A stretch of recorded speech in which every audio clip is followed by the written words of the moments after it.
Hi, I'm Janie Donaldson. And I'm Cindy Walter. And I'm David Martelli. Welcome to Quilt Central, where we celebrate quilting in everyday living. Today's show is all about children. Carol Ingram will show us a perfect project to teach children how to sew.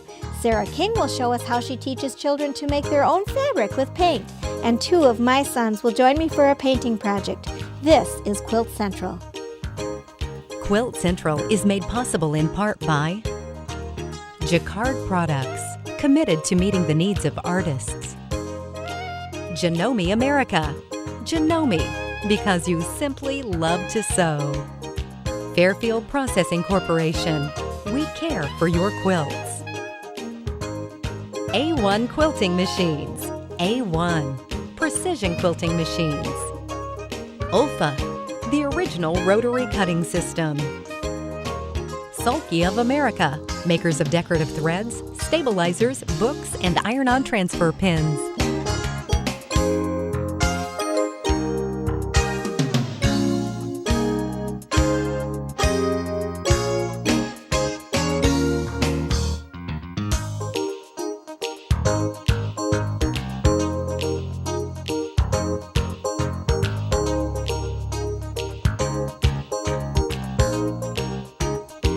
Welcome to Quilt Central, celebrating quilting and everyday living with your hosts Janie Donaldson, Cindy Walter, and David Martelli. Our guest Carol Ingram is going to show us a perfect project to teach children how to sew. Hi. Hey, how are you today? I'm wonderful. I know that you teach kids how to sew all over the United States. Yes, I have, and I've brought some very special quilts today that children have done, and I wanted you to understand how important it is that we keep children interested in the sewing industry That's as well right. as the quilting. And in our background, there's a quilt that we have that I brought that, as you can see, it's a king-size quilt, quite a large undertaking, and the child was 13 years old. My word, and what a her big name's project. Amber Drexler, Oh, and my she word. did a beautiful job. Also in the background, there's another one that's made by a child that was 16 years old, and her name is Ashley Krause. And as you can see, she's added a whole lot of the interesting new technology that we can put into quilting. Yeah, that keeps the kids interested, I think, too. Yes, it does. And I'm glad you're doing this because I know when I was in school, they still did teach sewing, but they don't now in most schools. And that's a shame because the youth is our industry, you know. So today what I brought you is a project that's really simple. It's very important to keep the children projects simple enough that they can finish them and keep them interested in it. So we're going to teach them little techniques. And today we have what we call a 9-patch. Okay. And we're going to make a doll quilt for a doll bed. And I've added embroidery and some little hand tying. And with today's new products that we have, there's so many things that we need to teach the children that they can add to the ease of their sewing. So today, this 9-patch, as you can see, this is just 9 patches, 9 squares. We're going to do that by starting off and talking about selecting a fabric. That's very important to make their quilts stand out and have a little flash. Yeah, I was going to say this is so bright and pretty. I mean, any little girl would love this, have this for her baby doll. So And you know, we yeah. have so many combinations of quilt selections, but I like to keep it high contrast. So in this time, I've tried to use a very light kind of a mottled or a solid color along with a print, because the 9-patch just does include two different fabrics. We need to have one really light and one really dark. Yeah, it would be much more difficult if they had to pick out 5 fabrics or something, right? So this is so easy. So then what we're going to do is we're going to take our 2 fabrics and we're going to cut them into 2.5-inch strips with our rotary cutter. And we can take this time to teach the children how to the rotary cutting safety. Yeah, how old do they have to be before you use rotary with Well, them? I myself would not teach a child, say, under 13 unless they are totally supervised. Or their Their parents are with them. Right. I know I have taught a little bit older child, and I've given them rotary cutter lessons, and then we've left them alone to their demise, and we've come up with a lot of snippets. Right. So what we've done now is we've taken these 2.5-inch strips, and as you can see, the strips there's one print and one solid. So on one section we've sewn 2 solids to a print, and then we've sewn 2 prints to a solid. Okay. And at that time, then we're going to press the seam allowance away so that when we sew them together, they're going to be away from each other. Right, and as so you if you can just see, to the print. Right, to the print. So what I've done on this, I've pressed the seam to the print, and when you sew it this way, you can press the seam to the print. And what happens there is when you get ready to sew, as you can see, we're going to sew them together. We're going to lay our prints out like so that we have them in opposite directions like that.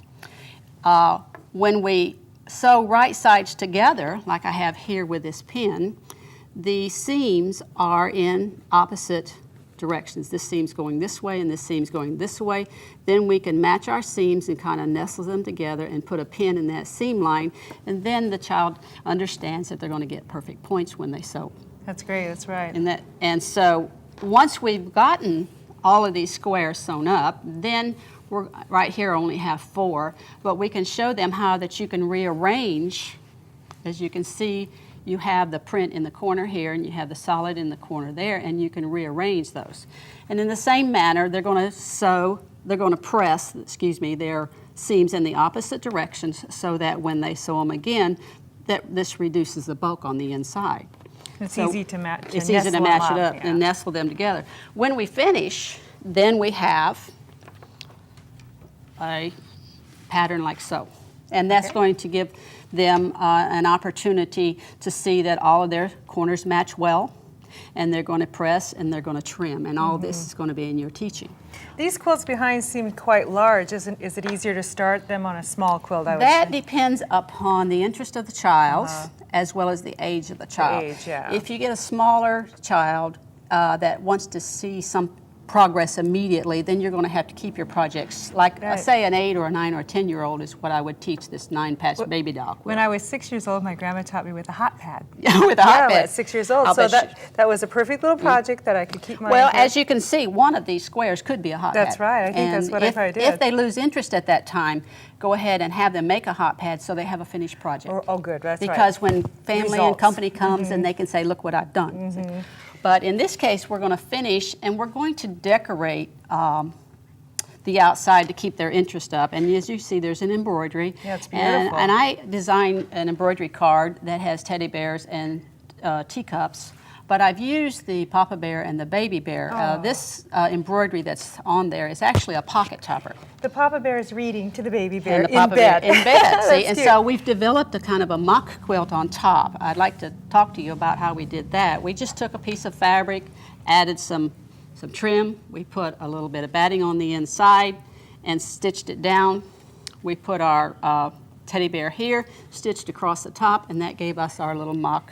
When you make your machine embroidery, these are actually like applique pieces. Yes. When you make these, did you use a stabilizer? Yes. When we made this particular applique, and you could embroider on it, but this was made by using 2 products. I used a water-soluble, which is a wash-away, and then I used a very soft sheer so it would maintain its softness. I embroidered on them, washed away the wash-away, which is a very wonderful thing because then you don't have to have any trim afterwards. I use the wash away one a lot when I make my embroidery, and I love doing the free motion thread painting, but I haven't used the other one, so that kind of just stabilizes the that back. stabilizes, because sometimes your embroidery don't want to hold together, and that very soft sheer stabilizer will hold the embroidery together to make an applique. And with the sheer one, you can actually come down here to Papa Bear's book, and you can keep it a 3-dimensional like this, because that's 3-dimensional. It's not attached down at all. That's exactly right. And then we've great. attached the teddy bear by using a spray adhesive. And the temporary spray adhesive works really, really well because it holds it in place so that you can stitch around it and hold it down. Yeah, it's great. Now, how did you finish this off? Because I see Okay, well, that's we had to add the binding, and we have the top, the batting, and the backing, and we use that with a spray adhesive. And it's important to teach the young people about holding the spray adhesive at least 10 inches away So they and don't high, get glunks, so they yeah. don't get a lot of gobby. Well, thanks for this great project, and I know all the kids are going to love it. And now let's go and see a piece from the Museum of the American Quilter Society and watch a kids' workshop there. Kids are wonderful to work with. They're free, they're especially kids that age. They don't yet know that they're not supposed to do something. They can do whatever they want, and they don't want to do what I tell them to do exactly. They don't want to recreate what I've done. They want to take my suggestions, and maybe it'll open their eyes a little, and then they'll go off in their own direction and do what they want. And that's freeing to me, that's wonderful to watch, and it's great for them. So part of my job is to go in there and say, you can do anything. And I know it, and now you know it. Lauren Camp is an award-winning international artist with a love for both jazz and children. While Lauren was in Paducah, Kentucky, at the Museum of the American Quilters Society for the opening of her exhibit, The Fabric of Jazz, a tribute to the genius of American music, she taught a workshop for children entitled Rhythm and Pattern. I led a workshop for pretty much for school children. I would say they were maybe 7 to 11 years of age. There were a few parents in there. The workshop was set up to be anywhere from 6 to adult, because almost anybody can do it. And what we were doing was rhythm and collage and creating pattern pretty much out of paper and miscellaneous embellishments. So I wasn't teaching them any kind of fabric art. What I was teaching them was jazz, and hopefully the repeating beats that you hear in the background in the music, from the drums, from the bass, what makes up the rhythm section, what makes up the melody of the piece, what you feel in your body, what you bop along to, what you tap your foot to. The way we did it, we started with some music. We started with some clapping and then some music, and just really getting a sense of what does that actually mean. And luckily, many of the kids in the workshop were musicians, played an instrument, so they had a background to it. And then we proceeded to making collages, and the collages are really simple approach to it, and a very effective approach. Each child chose a repeating shape, a shape that was their beat, basically. So if you had a circle and that's your beat, they were then instructed to create many beats in different sizes and different colors, and to layer them and overlap them and create a collage. And that's their rhythm section, basically. That's their background. And they came over the top of that when that was all done and glued together. They came over the top and they stamped things on and they sewed things on, and they created the whole improvisational sound that comes from, let's say, a quartet, from a trumpet, trombone, whatever you have fronting the group. I think children today don't get enough arts in the school. That's always the thing that gets cut. That's always the first thing that has to go, because there's not enough budget to go around, because they need it for textbooks, or they need it for teacher salaries, or what have you. And kids spend a lot of time in front of a TV or a computer screen, video game. They don't spend enough time doing what kids are supposed to do. The kids' job is to play. And I think kids today don't play nearly enough. They're serious, they're busy, like all of us. There's too much to do, and they're caught up in everything the world throws at them, all the billboards, everything that takes up our attention. There's not enough time to just actually pay attention to something. I had every child sign their piece on the front. I started doing that some years ago, and I think it's a very important thing as a child, as an artist, as any person of any age, to proudly say, I made this, I did this, I created this. They all signed their names on their pieces, and I think many of them were really proud of what they had done. I'm always looking for new ways to teach children to quilt. This is my son, Art. He's 12. Mm-hmm. Hi, Art. Hi. And this is Andy. He's 9, right? Mm-hmm. Or is it 5? 9. It's 9. And we piece blocks, big 10-inch blocks, and that's easier on the machine. But sometimes we want something a little bit more intricate and interesting in our quilts. So we have found a paper-backed fabric print, which is really nice because they can paint these and they could be used as sun catchers, or they can be pieced into blocks. So do you want to show a little bit of the painting? Go ahead and start painting. And there's some really unique things about this paper backed fabric. If I paint with the color, the black has some resist in it, and that means it won't bleed over the line. It'll stay right in there. So it's not so frustrating for a child. It works really well. Art, have you quilted much? Mm-hmm. You've been actually using a long arm lately, haven't you? Mm-hmm, and I won.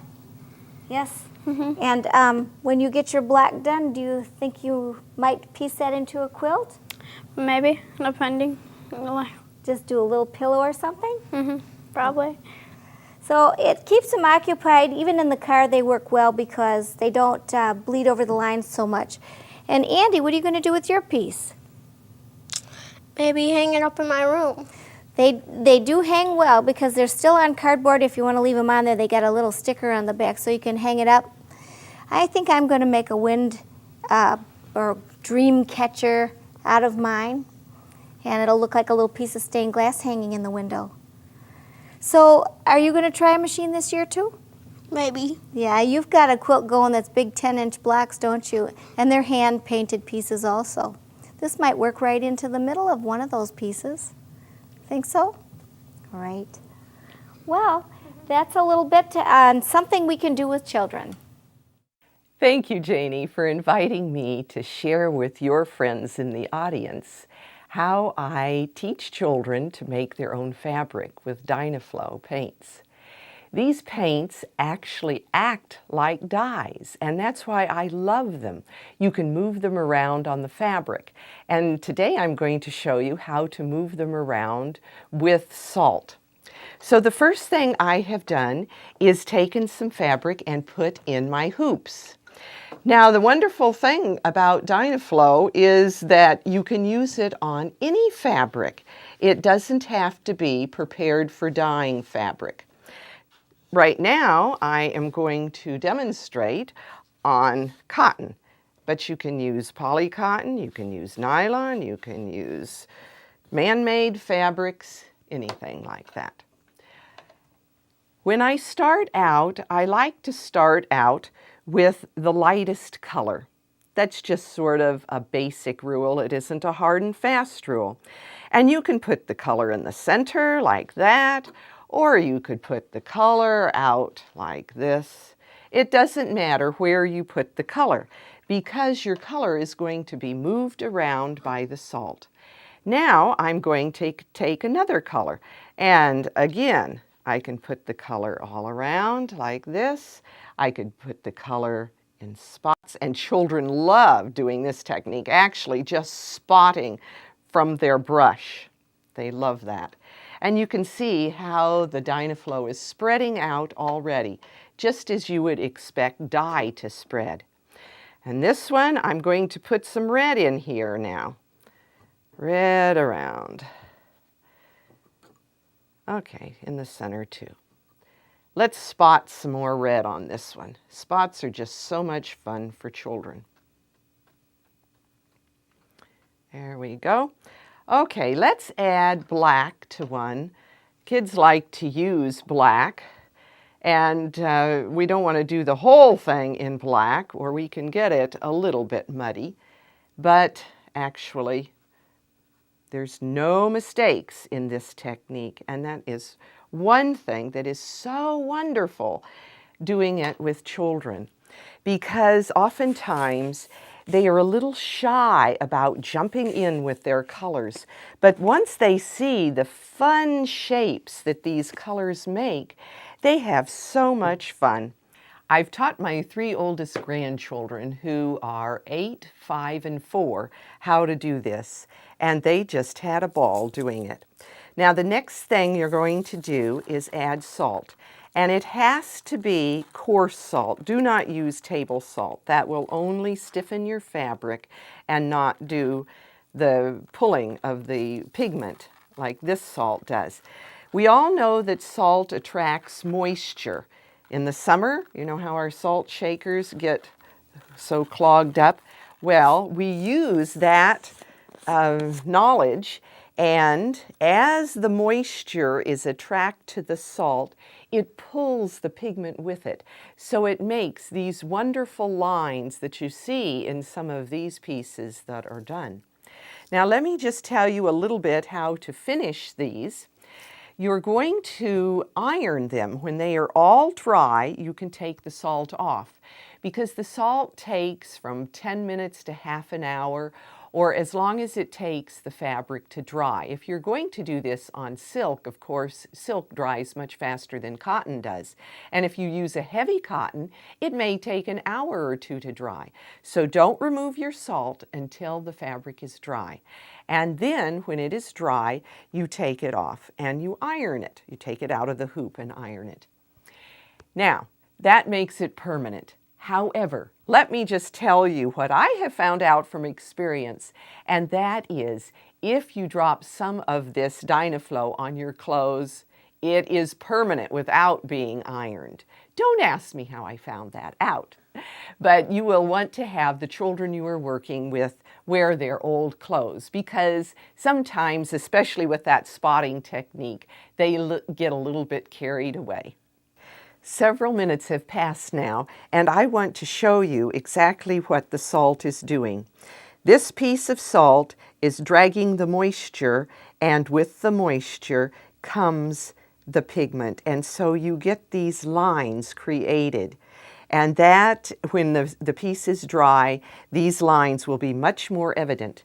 Now let's look over at this one, and I want to show you something else I like to do, and that is to water down Lumiere and sprinkle it on. Do you see what it is doing? It is giving sort of a gold glaze to the piece. And I do this after I have the Dynaflow on it, because the Lumiere is not moved with the salt, but it adds a wonderful little glaze, and I'm just going to put it a little bit around, and then when this piece is dry, it's going to have a gold sparkle to it.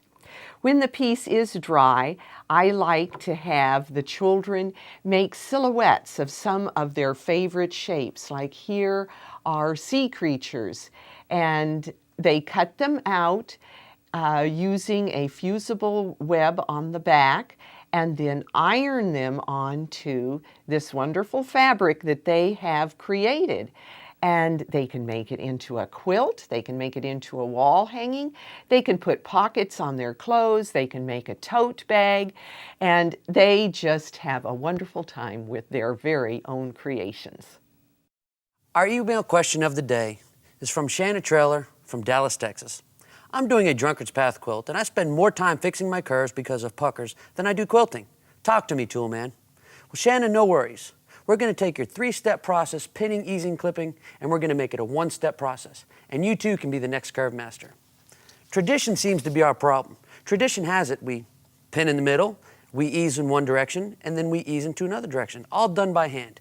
We've simply redefined it. We've made a presser foot that adapts to every sewing machine that does it all for you.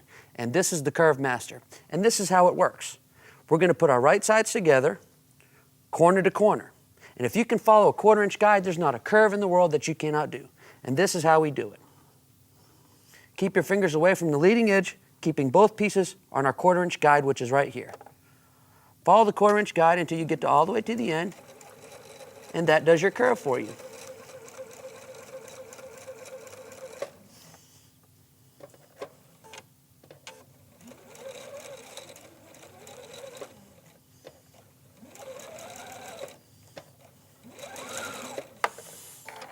And when you get done,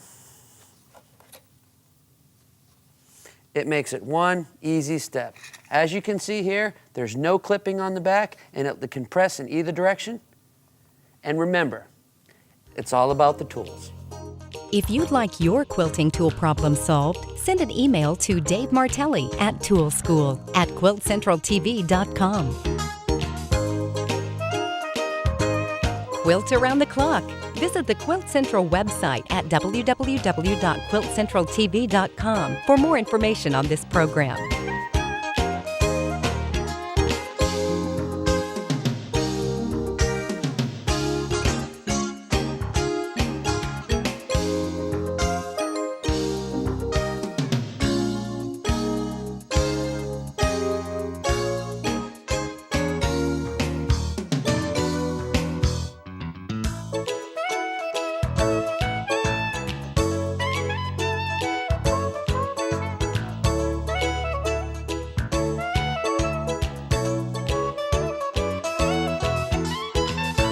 Quilt Central is made possible in part by Jacquard Products, committed to meeting the needs of artists. Joni America. Joni, because you simply love to sew. Fairfield Processing Corporation. We care for your quilts. A1 Quilting Machines. A1. Precision Quilting Machines. Ulfa, the original rotary cutting system. Sulky of America, makers of decorative threads, stabilizers, books, and iron-on transfer pins.